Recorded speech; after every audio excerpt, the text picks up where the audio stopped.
Hoje é o quinto domingo da Quaresma, dia 7 de Abril. Em nome do Pai, e do Filho, e do Espírito Santo. Amém. Fazei-me justiça, meu Deus. Defendei a minha causa. Diz o Evangelho de São João. Falavam assim para lhe armarem uma cilada e terem pretexto para o acusar. Mas Jesus inclinou-se e começou a escrever com o dedo no chão.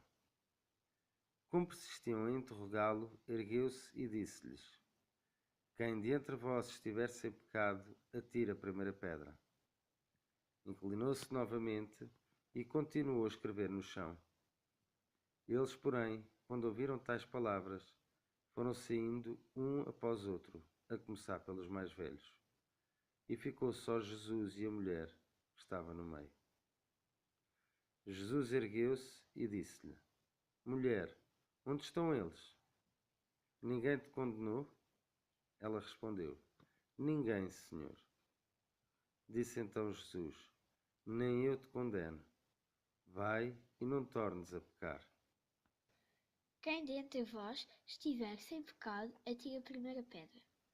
Com o aproximar da Semana Santa, Jesus pede-nos que olhemos para o nosso interior, para o nosso coração e para os nossos pecados. Ele não nos quer condenar, quer antes nos ensinar a estar mais atentos à nossa vida e ao que nos aproxima dele. A saber pedir perdão, a não condenar outros e a estar mais preocupado com o próximo. Ele quer-nos de coração limpo para que cheguemos mais próximo dele. Senhor, Deus Pai, queremos continuar neste caminho que nos leva a Ti. Queremos amar com o Teu amor e perdoar com o Teu perdão. Ajuda-nos a ter um olhar de compaixão para com o nosso próximo, em vez de o condenar.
Oferece